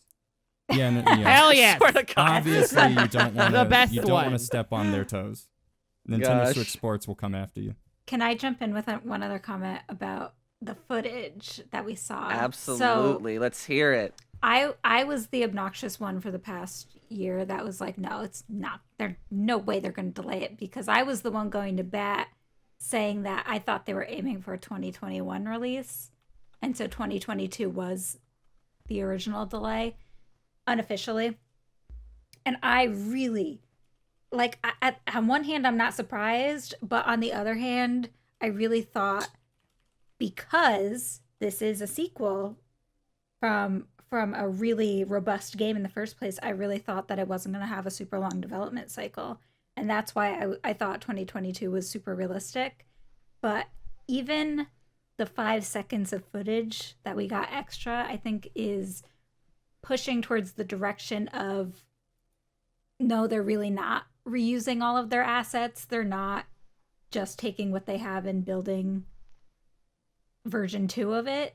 It's a new game, like, from scratch. And I mean, not literally, but I'm really looking forward to seeing more. I want more story stuff. When we get our next Yeah. trailer, it's gonna be robust. I feel pretty confident in that it's gonna be like the solid story trailer. Maybe Yeah, have I think a the next release trailer has date to have or the release title. window. Yeah.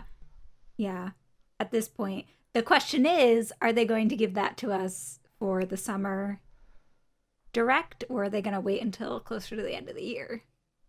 I don't know.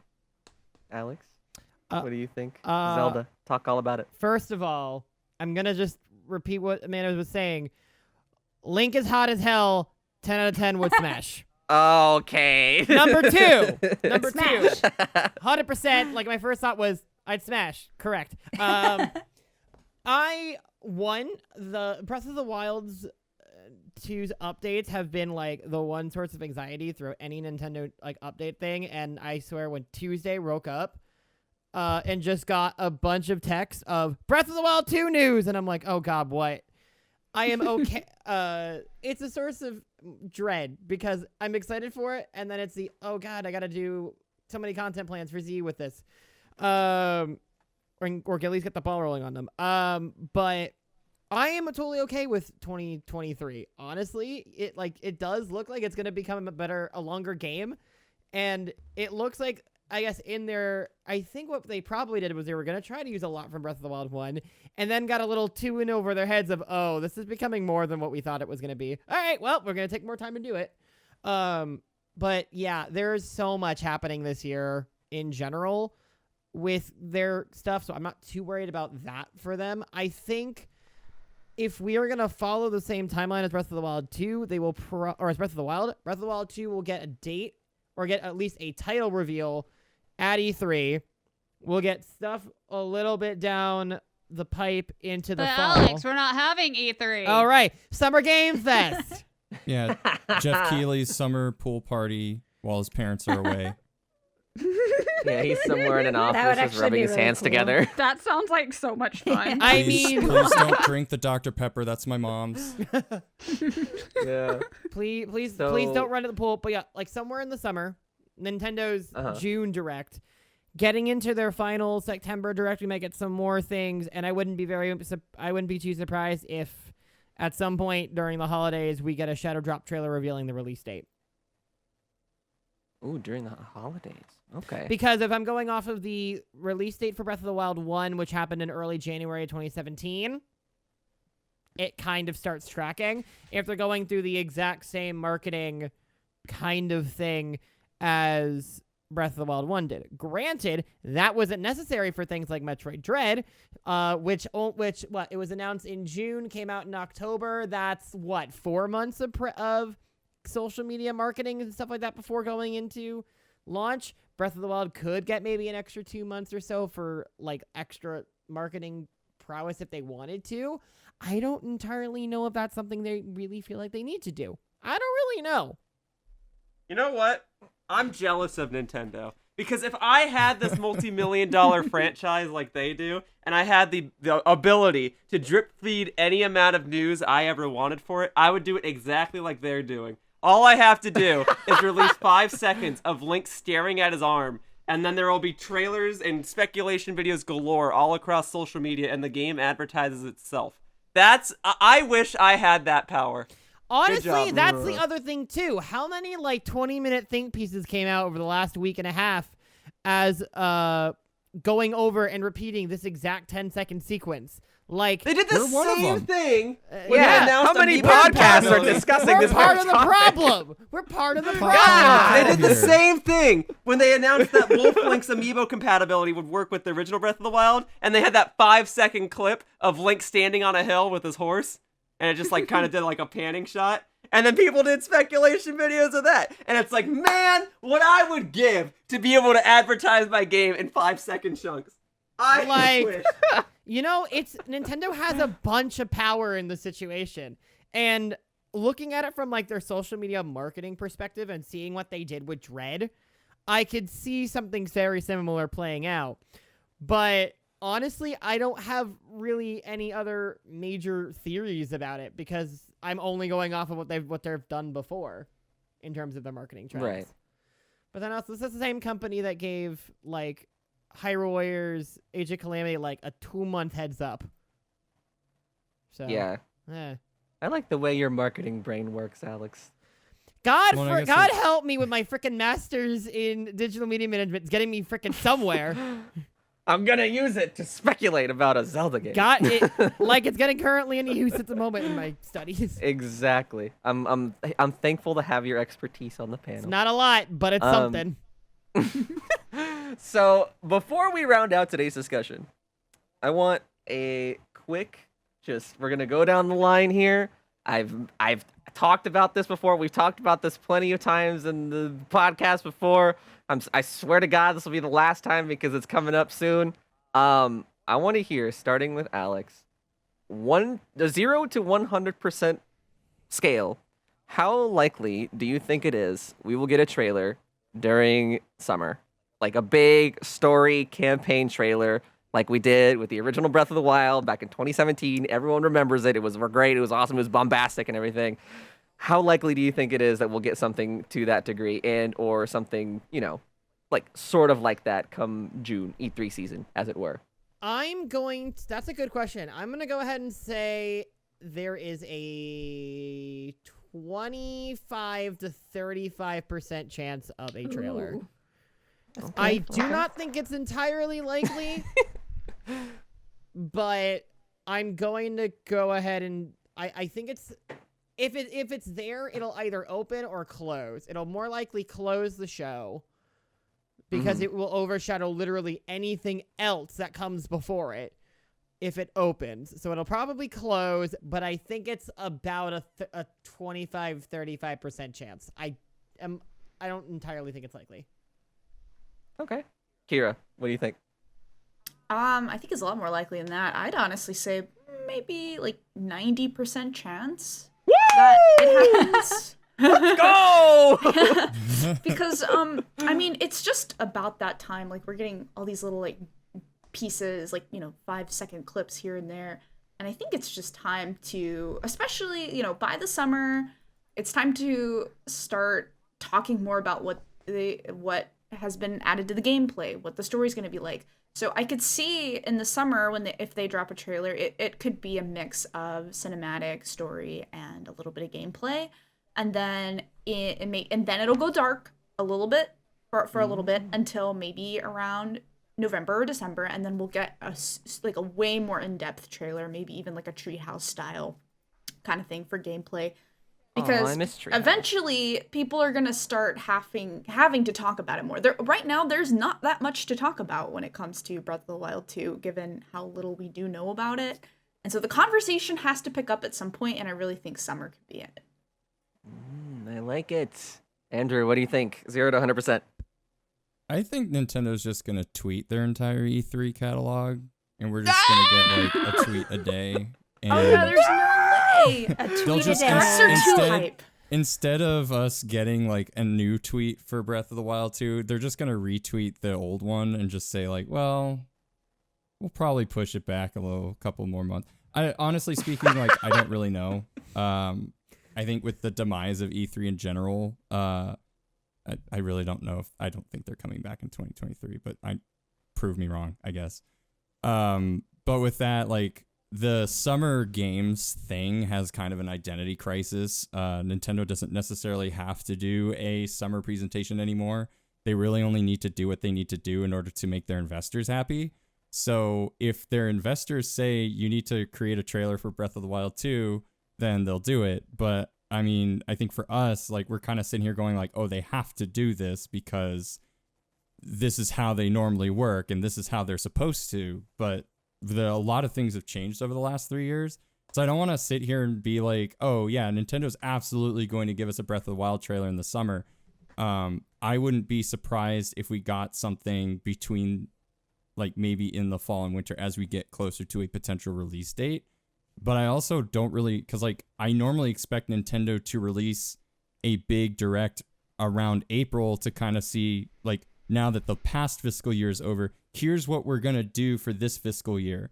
And we'll probably get like 1 to 2 new game announcements. Like, if they ever were going to release this HD collection that people want for Wind Waker and Twilight Princess, like, April would be the time, in my opinion. So we'd probably hear about some new games.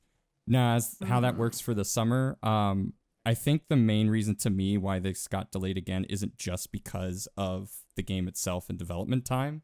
I also think a lot of this might have something to do with shipment delays. I think this has something to do with just in general, Japan, or like Nintendo of Japan, has struggled a little bit with COVID, and they've had to come back into the office, and now they're like not really, it's just kind of in this weird limbo. So it's hard for me to say like, oh yeah, like 90% we're going to get a Breath of the Wild 2 trailer. during the summer because so many things are so different now. I, at this point, don't even know what I would like to see anymore because of how long this has taken. So I'm perfectly fine with the drip feed. If we get a little bit like in a couple months, if we get a little bit, a couple months later than that, like it's fine. I know that this is like a really long way to answer the question, but like it's so hard for me to say like, oh yeah, definitely, when we're not really in a normal cadence anymore. So if I were to realistically answer this question, maybe I'm kind of like a little bit higher than Alex, but I'm not saying 90%. I'm thinking like definitely 55%. Like it could happen, but I'm really not 50. personally expecting it. It's higher than 50. Do you want me to? Fine, I like your 45. optimism, Done. Sam. Hey, Yeah. hey, lower, come Don't take it on, away. join me. Yeah. All right, Sam. 0 to 100. What do you think? I'm probably closer to where Kira's at. Probably, I would say maybe 80, 75%, somewhere in that range. Maybe even higher than that. My take on it, looking at Breath of the Wild 1's cadence, yeah, we knew about that game early, but the summer prior to its release, we had a lot of fanfare. We knew a lot about it at that time, and it's funny because we still didn't get a release date until the following January. And we didn't, there's a lot, like all the story stuff we didn't get until the following January. So I'm inclined to say that we're probably going to get a lot, but not all of the vital information this summer. And like Kira said, my guess is that we're going to get a nice trailer, maybe some gameplay. I feel like it'll probably be the like story information / title that we really want. And then it's going to go dark. And then either at the very end of 2022 or the beginning of 2023, I think is when we'll get like the final release date and final information. I can almost 100% agree with that. Oh boy. That's like exactly what I was thinking. Fingers crossed. And I hope it happens. Amanda, what do you think? 0 to 100. I am leaning towards Sam and Kira. I'm the same way. I'm thinking around 90%, and I think they'll have one more big like, hey, let's push Zelda Breath of the Wild Part 2 one more time as their big one that they're gonna do over the summer at some point, and I don't know when. It might be just that's the only game they show, or they may do a big direct something that'll show Zelda. They won't have E3 where everybody gets to play it, but I think it'll probably, I could see the trailer being like narrated by Zelda, because I think people are expecting to hear some voice acting of some sort. That would be so cool. In the next trailer. So that's my wishful thinking, my realistically wishful thinking of, I could see it being a trailer where they show voice acting, because the summer trailer for the first Breath of the Wild was when we heard Link open your eyes for the first time, and all of us were like, there's voice acting in this, and that was a huge deal. So and that's one of the things everybody keeps saying is like, hey, are the voice actors from the first Breath of the Wild going to be in the second one? Obviously the Breath of the Wild 2 actors / Age of Calamity / Breath of the Wild, whatever they are, they can't say anything because they're under super strict NDAs, so they can't say one way or the other, and they can't even say anything until Nintendo says something. And I mean, even when the trailer plays, if you recognize their voice, they still can't say it's them unless Nintendo says they can. So I could see that happening, and then the next would be maybe a 5-second showing at like the Game Awards, just as like a, hey, look what's happening. And the release date in January, with a release date being in March. And I think we'll get the title this summer. And I think they're just going ahead and book on the whole, like, well, it's going to come out at the same time as the first Breath of the Wild, so let's just kind of follow that same path. Oh, that would be so I sick. forgot something. An addendum to my comment is the only way that they'd get away, I think, without saying something this summer is if they're maybe going to mention Twilight Princess HD or Wind Waker HD. Or Metroid Prime. Or Metroid. Like, if they have something really big or something to appease Zelda fans, then they can get away with saying we'll tell you more about Breath of the Wild 2 later.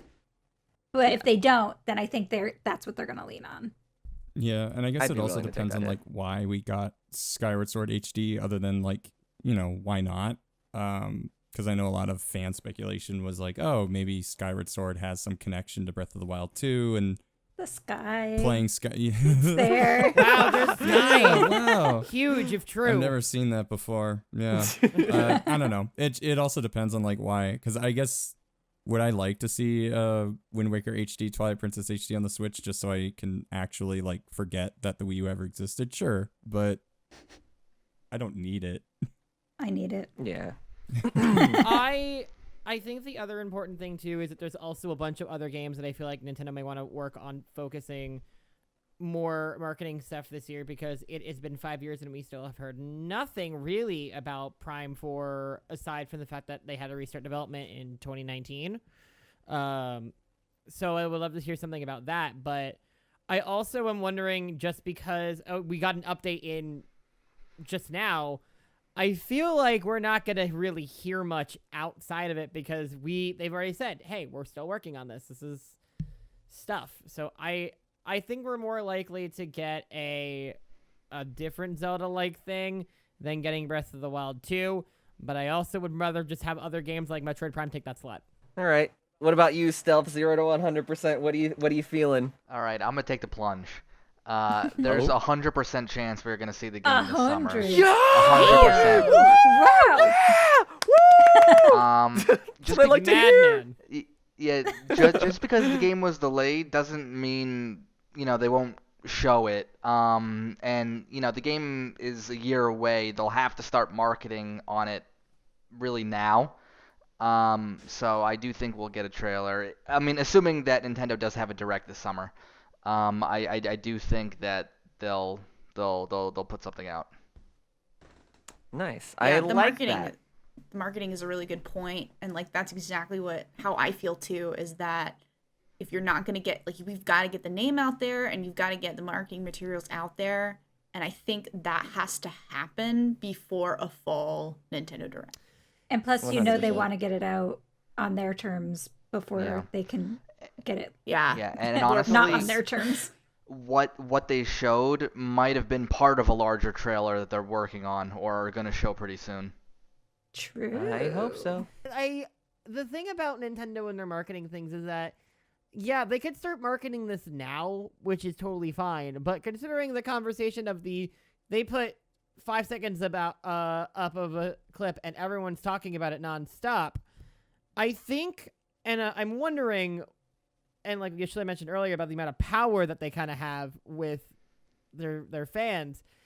They don't necessarily need to do much, so they could, if they wanted to, wait even longer, because remember, Age of Calamity had a 2-month announcement before launch. They could easily give a 2-month warning and just say, go, here you go, that's all you get, and God. that's just gonna be a thing. So I would cry. I I also don't believe Nintendo's just Oh, I'm gonna cry for advertising. sure. I also don't believe Nintendo's just advertising to people on Twitter and YouTubers. So they still have to, like, I kind of agree with what everyone's been saying and why they feel that it should be like 100 or 90%. Because at some point, yes, you do have to get that name out. It's not just for us, like the people who make podcasts and 20-minute exposés on 5-second clips. It's for children and parents For the of moms children. and pops of the world. Yeah, you got to get those ad campaigns, as boring as Nintendo's ads have been as of late, but like that's another podcast story. I agree. You got to get the word out. I think Nintendo just has a flexibility there, which is, I think, the thing, because, you know, at least in terms of a digital marketing in general, they have a lot of leeway as a whole, so they kind of can really do whatever with it. But I do feel like they will give us a lot more, because remember, like, Breath of the Wild 1 did go on like the Tonight Show and stuff like that. Like, if they really wanted to, they could absolutely do the same kind of like press tour, go to a talk show like Jimmy Fallon, drop more footage, do whatever. So Yeah, I get that. Well, I mean, I guess that leaves one more person. Yo, Schiller, I know you're not the biggest Zelda fan. You don't have to give me any sort of, you know, expose, like what you think is gonna happen or whatever. You can just give me a number if you want. Yeah. I mean, you can do Normally, whatever. I'm the optimist of the group. But you want to know my percentage? I think you have a higher chance of hitting a one-hit KO move in Pokemon. I think there's only a 10% chance. Per your question, do I think there's going to be a big Zelda cinematic trailer in the June presentation? No, I do not. I do not think it takes a year to promote a game, because I can think of plenty of noteworthy examples where Nintendo only had 3 or 4 months to discuss their game and it worked out just fine. I do not think they're going to show it here in June, because they have other games coming out around the same time that I think is going to take their focus instead. And I think the big Zelda blowout trailer will take place in September. So 10%. Ooh, September's I can see that. Man, God! It's a little rough. I can see that. What if we say that we think that it has the same chance as the computer opponent Pokemon hitting a one-hit KO? Hey, In 100%? Stadium? I see where you're going with this. I Fair don't. enough. Wait, what? The likelihood of a one-hit KO on a move where my Pokemon has like 4 times double team. Oh, that's still... AI doesn't care about how many times you use double team, sir.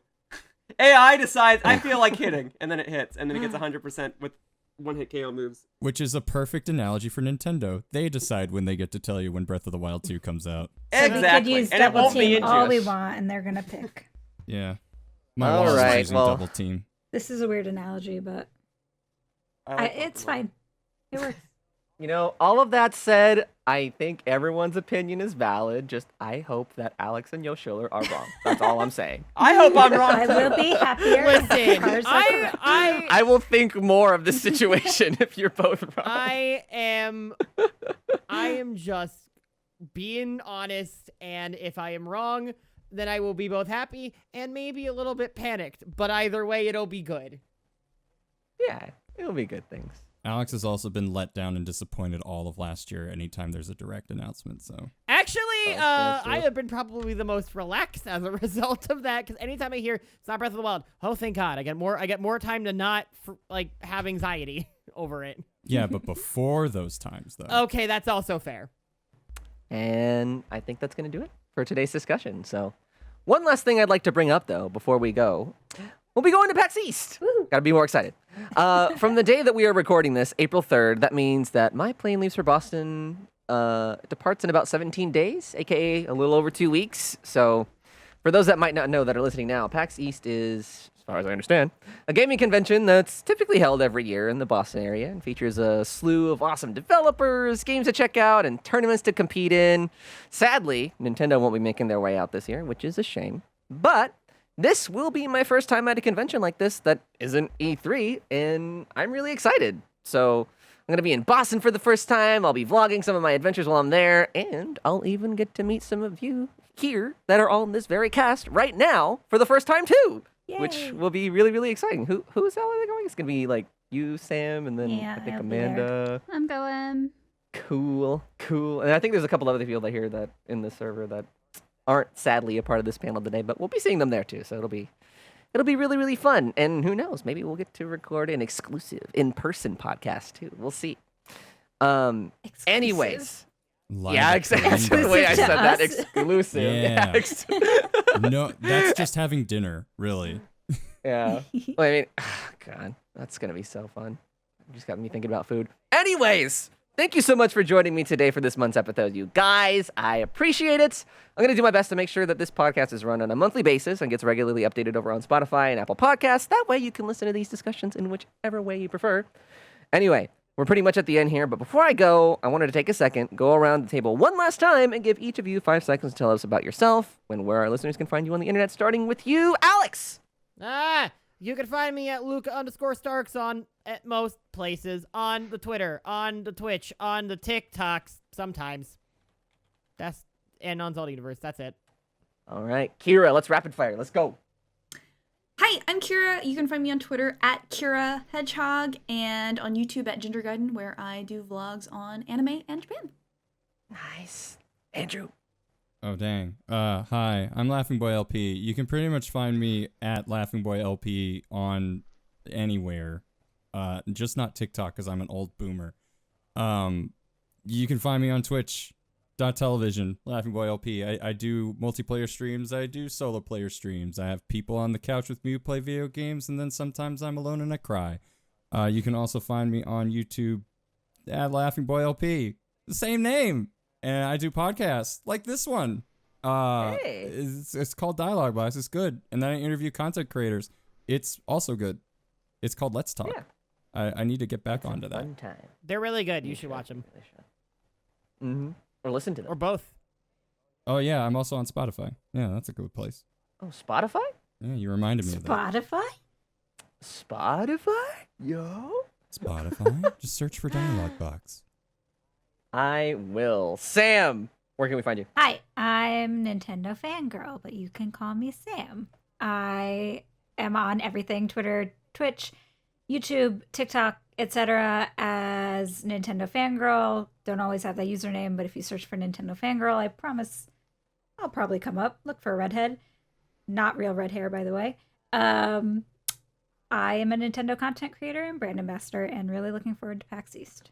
Thanks for having me. Yeah, it's going to be fun. Amanda, what about you? You can find me on Twitter at Amanda Van Heil. You can find me on Twitch at Panda Princessa. And then I host Zelda News on Zelda Universe TV on YouTube. And then I also host the Shine Sparkers podcast on all the major streaming platforms. Yay! That sounded so professional. That was very I rehearsed. like it. That was a really Well, I did good get read. a new mic and a new mixer, Ooh. so I've increased Oh. in my. She's my a professional levels here. now. Oh. Yes. She's a It's always nice to have a professional. microphone. All right, what about you, Stealth? You can find me on Twitter at Stealth40k, and where I just talk about Nintendo and RPGs. Nice. Yo, Scholler, round us out, man. I'm Yoshilla. I'm the guy with the Yoshi hat. I usually love crispy M&Ms. If you see a guy with the Yoshi hat on YouTube, it's probably me. You can find me on YouTube and Twitter. Wow. Oh my god. That was That's pretty good. like That you is had some time to that spare. is a I understood the assignment move. I started Yeah, by you'll have speaking to- really quickly. I'll end by speaking really quickly. For those listening, you'll have to play that back like 0.5 Something speed about crispy to get all that. M&Ms, which are Yeah, the that's best. all I Yeah, heard. something. best Yeah, M&M Jack's flavor. Gems. Yeah, now I'm hungry. I do videos every day. And with that, hey, every day. Okay. All right, that concludes today. And with that, that concludes our discussion. So, once again, if you're still watching or listening, thank you for making this far, and I look forward to hearing you guys' thoughts in the comments below on Discord, on Twitter, wherever you guys share your thoughts with me. It's all over the place. We'll be back next month for some more discussion, but for now, there's only one thing left to say before we take off, and that is, of course, as always, I'm alecandstuff, and I will see you all again very, very soon. Okay, bye! Goodbye.